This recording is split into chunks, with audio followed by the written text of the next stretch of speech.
Coming up on Chapman News, an update on the horrific subway shooting in New York, and a look at mass transit close to home. Is crime up in LA? We have the numbers. And a major victory for Ukraine, sinking a Russian warship in the Black Sea. And an in-depth look at how Serena Williams may have experienced medical racism. All that and more on this edition of Chapman News. From Dodge College of Film and Media Arts, this is Chapman News.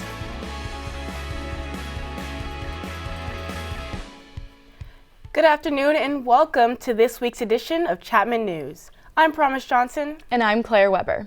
We begin this morning with the very latest on the subway shooting in New York and ask the question, just how safe is mass transit here? 62-year-old Frank James was arrested, charged, and is being held without bail. He is suspected of committing a terrorist act on a mass transit system. 26 people were injured during a shooting at the Sunset Park subway station in Brooklyn. If convicted, James could face life in prison. Our Adrian Mitchell takes a closer look at the shooting and what it means for other cities. And as a warning, some of these images are graphic. Smoke grenades and gunshots. People flee for their lives during morning rush hour. There was a lot of blood trailing on the floor. And at the time, in the moment, I did not think that it was a shooting because it sounded like fireworks. All I saw were people trampling over each other, trying to get through to the door, which was locked, and there was just a lot of panic. This incident comes just 2 months after New York Mayor Eric Adams announced his campaign to crack down on crime and gun violence. Crimes on New York public transit systems have increased by 65% this year. And the problem isn't only in New York. Adams warns about rising crime nationwide. But this is not only a New York City problem. This rage, this violence, these guns, these relentless shooters are an American problem. According to LA County Metropolitan Transportation Authority data, reports of violent crimes in Los Angeles in 2021 were up 25% from 2020 and up 9% from 2019. The LAPD crime data set shows an increase in aggravated assaults with a deadly weapon on metro buses in LA from 2017 to 2021. This increase in crime is notably coupled with a decrease in ridership. The metro lost about 70% of its ridership during the height of the pandemic. And currently, ridership is only 65% of pre-pandemic levels. With crime being brought to the forefront of people's minds, Rick Caruso is looking favorable to become the next Los Angeles mayor. Caruso is running on a platform of increasing public safety and ending homelessness. I'm Adrian Mitchell for Chapman News. More bad news on prices. Last month, the U.S. inflation hit a high of 8.5%. Gas prices jumped by 48% year over year, and rental rates have increased above the pre-pandemic trend. Americans are spending money on gas, housing, and food when the economy is facing shortages from the supply chain crisis. The federal government fears of a recession, but is starting to roll back its pandemic stimulus and raising interest rates to combat this wave of high inflation. As the war in Ukraine continues, the effects on global resources grows worse and worse. Reporter Daniel Gomez has more on how the war has crippled agricultural industries, which can mean a shortage of food. First it was fuel, now it's grain and wheat. The war in Ukraine is impacting every industry worldwide. Ukraine and Russia make up over 25% of the world's wheat production, and both have greatly decreased exports. Russia stopping their own exports in response to sanctions, and Ukraine unable to even farm in the face of Russian attacks. Ukraine is a country of nearly 70% farmland, and the war has stripped them of the means to utilize that land. Russian forces are actively attacking farmers, their storages, and their equipment to hamper Ukrainian production. On top of this, Russia has completely blocked major trade routes, and many Ukrainian farmers have joined the military effort. The result is an unprecedented shortage in wheat and grain that will especially hurt poorer countries that rely on Ukrainian exports. In the US, wheat and grain products will increase in price until production is increased here and around the world to make up for the deficit. This is Daniel Gomez for Chapman News. And breaking news, 900 civilians' bodies have been found in and around the capital of Kiev, and suspicion of chemical weapons being used in Mariupol arises. Peyton Bell is here with an update. It's been 1 month and 15 days since Russia launched a full-scale attack on Ukraine. More than 4.6 million refugees fled Ukraine to neighboring countries so far, with more than 580,000 leaving this month alone. Russia is increasing efforts to secure cities along the Eastern Front, and Russia is now using heavy weaponry and alleged chemical warfare to lay siege on cities like Mariupol. Ukrainian officials claim that 2 of their Neptune missiles sunk a Russian flagship in the Black Sea. Russian officials deny this claim and say it was caused by a fire on board and that all personnel have been evacuated. However, the Pentagon has now confirmed the sinking was a result of a Ukrainian strike. Despite efforts to end the war with diplomacy, President Putin claims negotiations with Ukraine have reached a dead end, but Ukrainian negotiators say that talks are still ongoing. President Zelensky urges countries to send weapons and aid to Ukraine. The U.S. has announced an $800 million military aid package that centers, quote, around the idea of a larger-scale combat, while other allies, such as the Czech Republic, have begun to supply tanks to Ukraine. Zelensky has also urged countries to put tougher sanctions on Russia to push them toward, quote, real peace. On Tuesday, Japan approved sanctions on Russia, freezing financial assets of nearly 400 individuals, including members of Putin's family. As allies across the world continue to provide aid to Ukraine and put harsher sanctions on Russia, Finland and Sweden have made a major step toward joining NATO after Russia's invasion of Ukraine. The 2 countries say the invasion has, quote, changed its security environment. If Sweden and Finland join the organization, NATO claims the Baltic Sea region could, quote, see a rise in stability of the region in the long term. The war doesn't seem to end anytime soon, and we can only watch as the conflict moves eastward. I'm Peyton Bell for Chapman News. Tensions aren't only rising across Europe, but here in the States as well. Ryan Deeb is here with your political report. Thanks, ladies. We have a lot of news coming out of the Capitol this week, plus news from Orange County. First, an update on the January 6th committee's investigation. The January 6th committee is still collecting information on the U.S. Capitol riot in early 2021. The committee has determined that they have enough information to make a criminal referral against Donald Trump, but are still split on the decision to do so. This week, Stephen Miller, former aide to Donald Trump, appeared before the committee. Miller resisted the initial subpoena, even attempting to sue the committee after calling him to testify. Jason Sullivan, an aide to political consultant Roger Stone, urged Trump supporters on a conference call to descend on the Capitol on January 6th because of the stolen 2020 election. Sullivan claimed he was not inciting violence, but wanted people to put pressure on the political officials inside. And Dr. Oz clearly has some big fans, not only of his career in TV, but on the campaign trail. Former President Trump recently endorsed Mehmet Oz in the Republican primary for the U.S. Senate in Pennsylvania. During a rally in North Carolina, Trump discussed their shared history as television stars and feels Oz is the most electable candidate.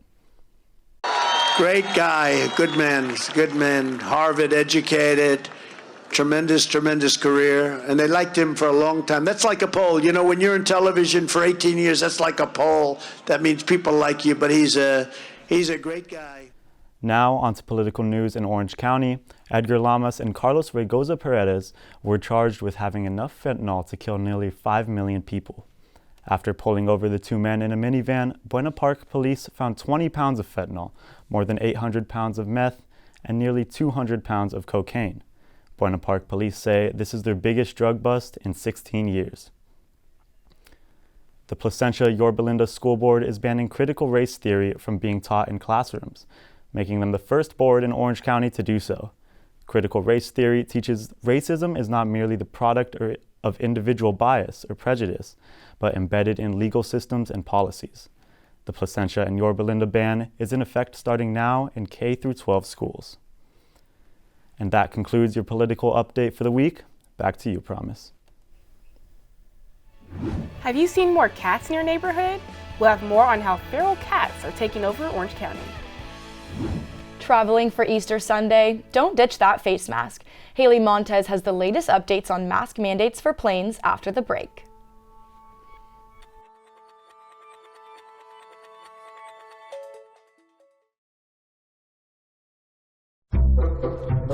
They call me Maxie, but I prefer tripod.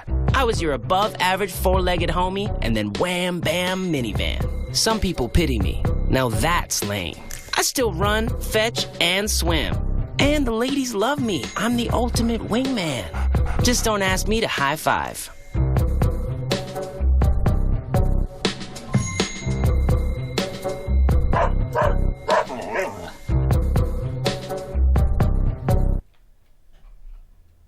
Reports by the CDC suggest that racism may extend to the hospital. Jalea Gillums has more on the story. Thanks, guys. The CDC reports that a black mother is over 3 times more likely to die postpartum than a white mother. Studies report that these fatalities are actually statistical commonalities, a result of medical racism. Despite her celebrity status and the best access to medical facilities, tennis player Serena Williams almost became a part of this alarming statistic. But what saved her life? Her self-advocacy. Williams writes, "Giving birth to my baby, it turned out, was a test for how loud and how often I would have to call out before I was finally heard." The CDC reports that embolism and preeclampsia both tied for the leading cause of maternal death across all racial and ethnic groups. However, black women are 5 times more likely to die from these complications than white women, and pregnant and postpartum black women are also more than 2 times more likely than white women to die of severe bleeding or blood vessel blockage.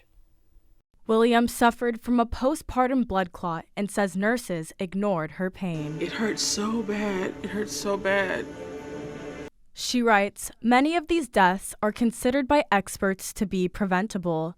Being heard and appropriately treated was the difference between life or death for me."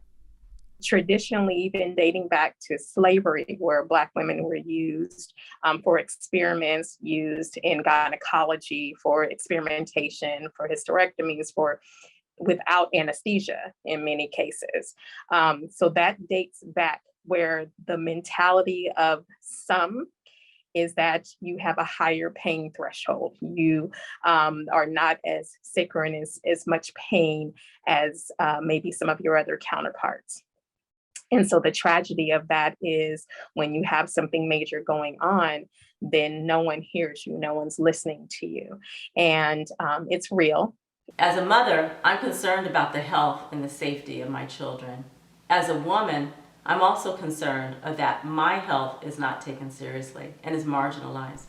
That was my mother speaking, and she says she has had experiences where her pain was overlooked. But is anything being done to combat this harmful stereotype and biases for our future doctors? Like the best textbooks that are around, there's not going to be a lot of skin color differences. It's generally going to be fair-skinned people in terms of what the picture looks like. At the end of the day, what we do as a future physician and physicians all around the United States is we say that we're practicing medicine, right? So the more practice that you get, the more ready you are for the situation when it comes. But there is hope, as Dr. West says, that through trainings and awareness, people are working to change. Trying to, really respect that in all people so that we can be sensitive to what others are going through, because we can't feel for them, but we can certainly feel with them. As African-American women, many times they expect you to be stronger and tougher and to be able to endure more. But somehow you don't call everybody strong. Just black bodies are strong. Black boy strong to strong black man, and black girl strong to strong black woman. Kenzie, are you white girl strong to strong white woman?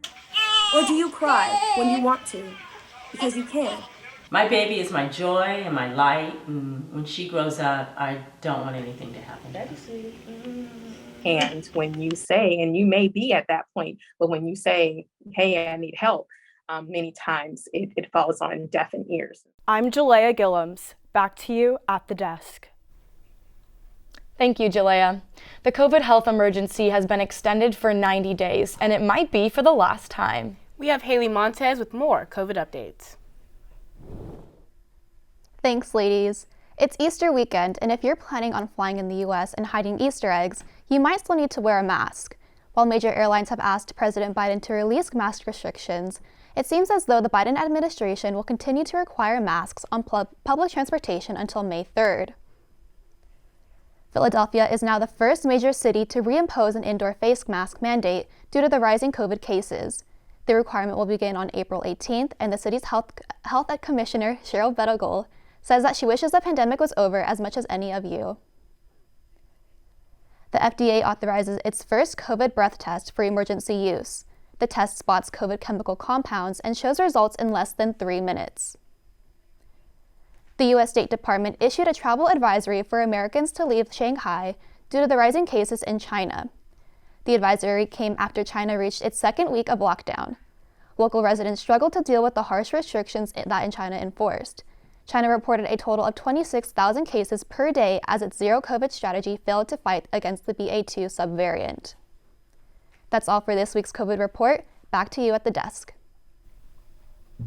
Some nasty weather to report. 23 people injured and 12 hospitalized after a tornado hit Central Texas. The Texans are left cleaning up the destruction that the tornado left behind. Luckily, there were no fatalities, and Texas is not the only state seeing destruction from the storm.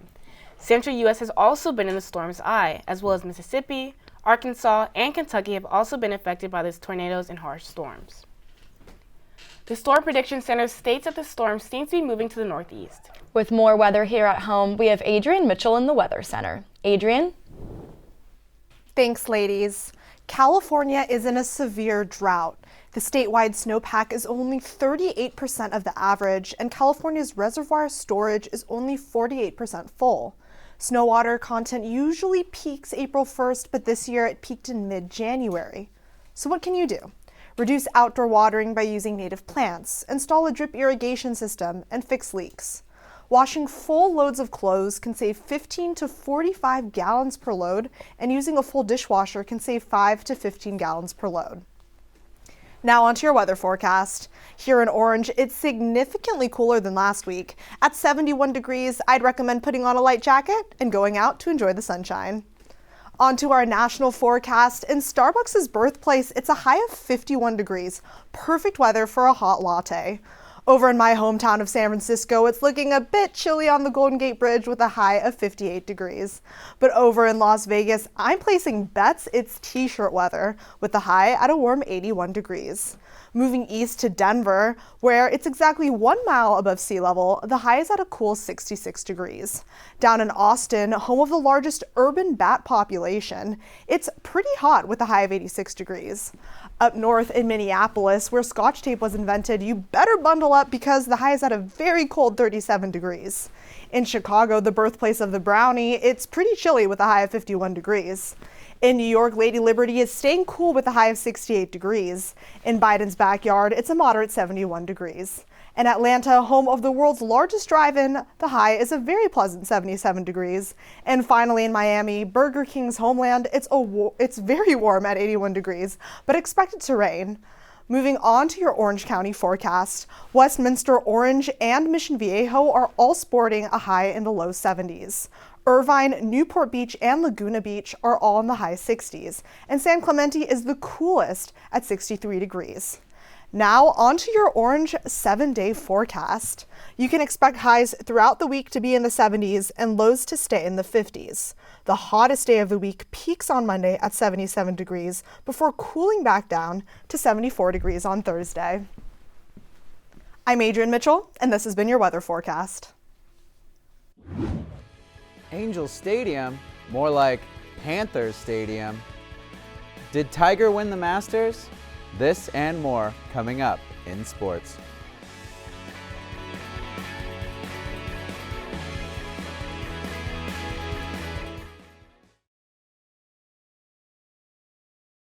I'll be seeing you in all of our favorite places with laughter and warm embraces all day through.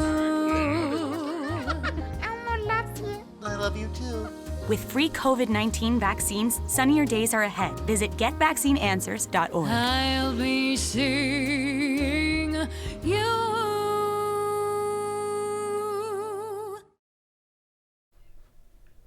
Rescues across Orange County are trying to control what's already out of control, the cat problem.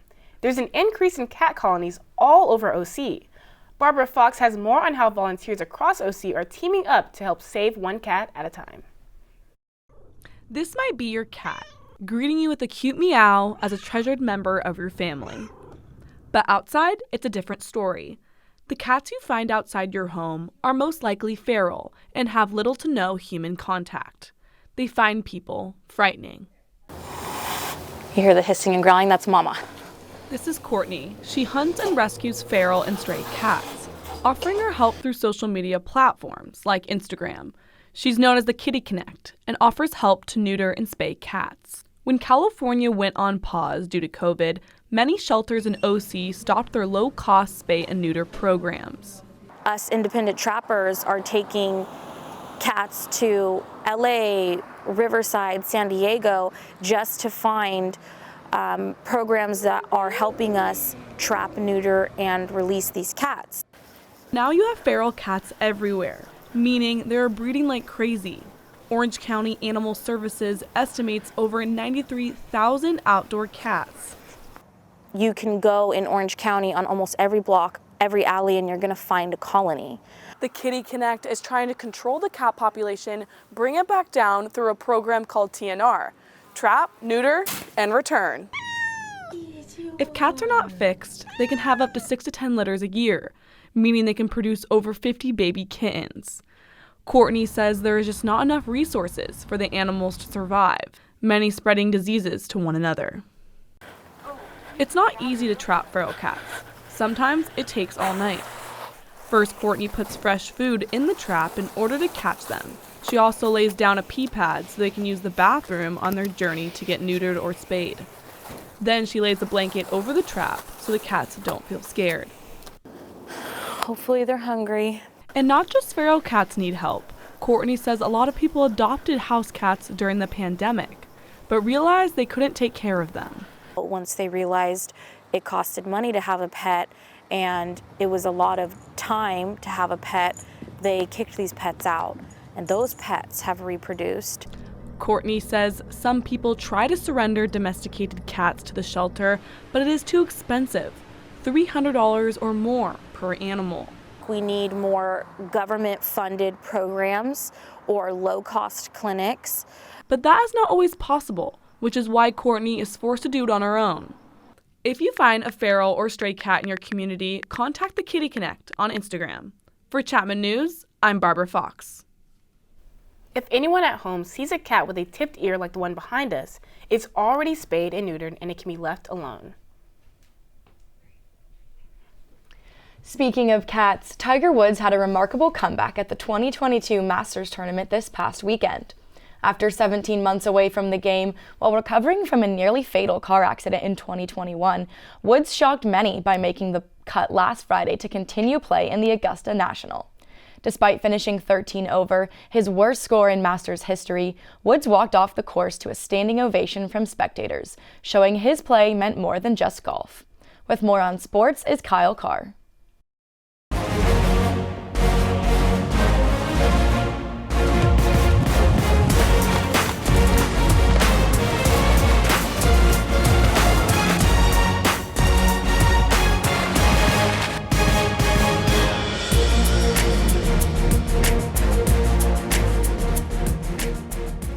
Welcome to the best campus sports show. I'm Kyle Carr, and what a week it has been. It was great to see Tiger in Augusta, but Rory McIlroy and Scottie Scheffler stole the show. McIlroy surged back on Sunday, but Scheffler held on to his lead and ended the day 10 under. This is Scottie Scheffler's first major title. And some sad news to report. Pittsburgh Steelers quarterback Dwayne Haskins was struck by a truck while attempting to cross westbound 595 on foot near Fort Lauderdale Hollywood International Airport. Haskins had an outstanding college career with Ohio State, breaking multiple Big Ten records with 4,939 total offensive yards and 50 touchdown passes. Haskins didn't have the NFL start he wanted and was training in Florida to earn his spot on the Steelers roster. It is still unknown why he was crossing the freeway on foot. Dwayne Haskins was only 24. And moving back to the West Coast, Los Angeles Lakers announced the firing of Frank Vogel on Monday. Vogel ran the team since May of 2019 with a record of 127 wins and 98 losses, including winning the 2020 championship. With big names like LeBron James and Anthony Davis on the roster, Vogel lacked consistency this season, which showed in their 33-49 record, leaving them out of the postseason. The Lakers found themselves in the bottom 10 of both offensive and defensive efficiency after being first in defense in the 2020-2021 season. Rob Pelinka, the Vice President of Basketball Operations and General Manager of the Lakers organization, spoke on the decision. We felt like it was time for a change in our leadership voice. And listen, this was a disappointing Lakers season at every level. In some local sports news, Monday was a special day for both the Angels baseball team and Chapman University. Our cheerleaders led high school squads in an outfield performance. Alexis Tripke has the story. On Monday, the Chapman University cheer team had their first of two performances at the Angels Stadium in Anaheim, California.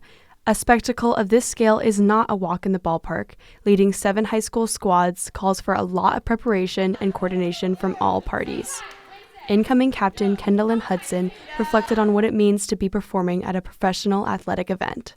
I love performing with my team like we've been doing all season, but the thing I'm most excited about is incorporating the high school students in with us.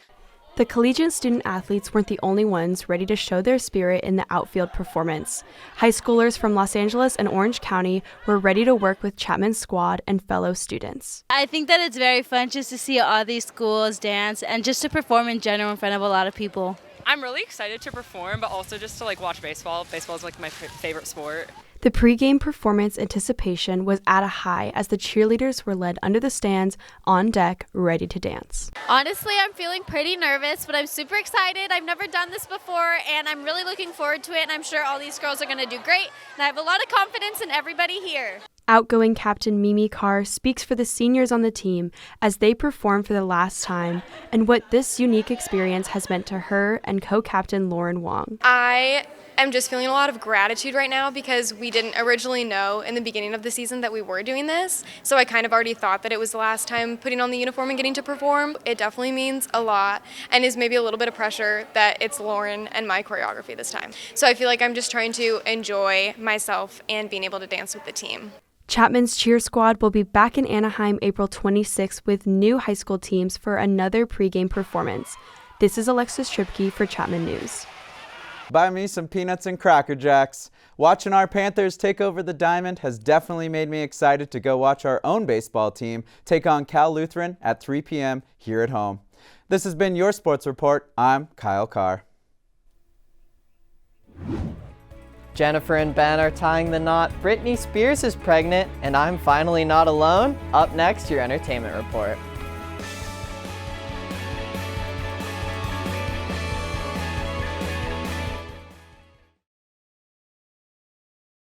I adopted Bento in 2010 from a shelter. As it turns out, we have very similar personalities. And this cat makes me make art because he's always motivating me to take pictures of him, to draw pictures of him. He just is motivating artistically. It's just that simple. Well, he's my best friend, but a lot of people know him as Keyboard Cat.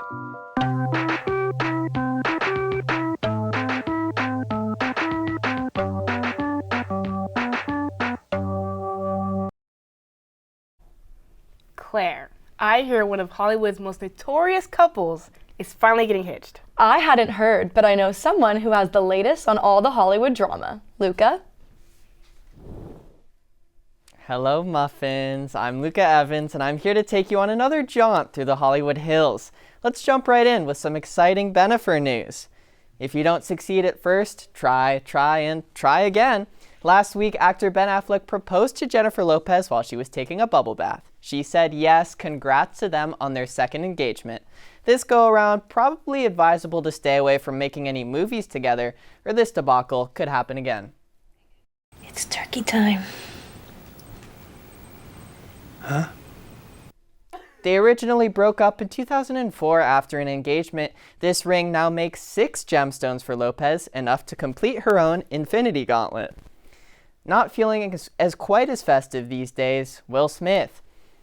After he slapped Chris Rock at the Oscars, Smith's getting straight up blackballed from Hollywood.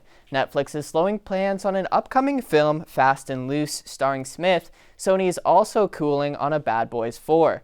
The rap reported one agent said he won't work with Smith's production company anymore.